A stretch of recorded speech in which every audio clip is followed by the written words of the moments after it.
Before we begin, make sure to subscribe to my channel for more stories like this. Sparkles. Mia had been buzzing with excitement about her company's annual gala for weeks. She kept saying it was the perfect chance to network, grow, and show everyone the confidence she'd been working on. I believed her. I trusted every word. I pressed my shirt, put on the suit she always said looked best on me, and walked into that grand hotel ballroom ready to celebrate her success. But the instant her boss, Daniel, arrived, everything changed.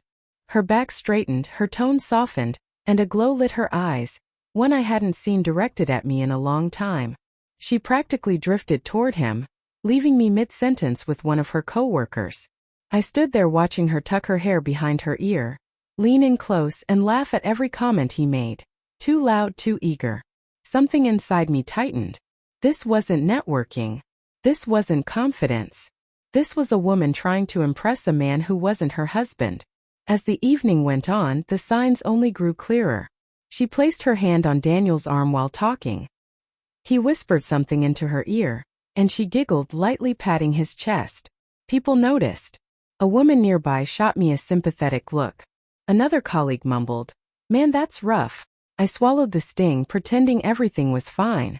But then Daniel slipped his hand onto the small of her back and left it there. They stood close, too close, like the whole room had vanished around them. My heart pounded. I knew that if I spoke up loudly or caused a scene, she'd claim I ruined her night. So instead, I waited until they paused their conversation. I walked over, not yelling, not angry, just calm enough to cut the air in half. I leaned in slightly and asked one quiet question. "Mia, does he know you're married?" She froze instantly. Daniel blinked, confused. The nearby conversations fizzled, though everyone was clearly listening. Slowly, Daniel removed his hand from her back, as if realizing it had been resting on something burning.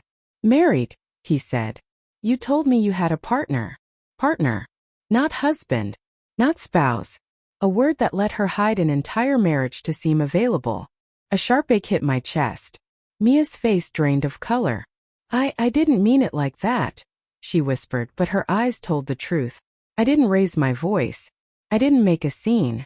I simply asked the next question, even softer than the first. "Is this how you behave at work when I'm not there?" Her eyes darted around, aware of every set of ears listening. Daniel excused himself, disappearing into the crowd. Mia grabbed my arm. "Baby, it was nothing. You're blowing this up." I stepped back, slipping my arm from her grip. For years, she had mistaken my kindness for weakness. Tonight, she was meeting a different version of me. Silent, steady, unwilling to be played for a fool. "It's just office banter," she insisted, forcing a nervous laugh. "Everyone jokes with their boss." I shook my head. There's a difference between joking and acting single. Her makeup couldn't conceal the panic building behind her eyes. She wanted to pretend it wasn't serious, but she knew exactly what she had done. For the first time that night, she looked small, like a child caught doing something she knew was wrong. The room was silent. People watched. She had embarrassed herself. Not because of anything I said, but because her intentions had been exposed. I didn't wait for more excuses. I turned and walked out of the ballroom. She hurried after me, her heels tapping frantically. "Wait, please wait." I stopped in the empty hallway. She trembled. "You're overreacting," she said. "I just wanted to impress him. Everyone flirts with their boss a little." I stared directly at her. To impress him for what, Mia? A promotion or his attention? Her mouth opened, then closed. She looked down at the floor. Silence. And in that silence, the truth sat between us. Finally, she muttered, "I just wanted to feel confident. You don't compliment me anymore." So that was her defense.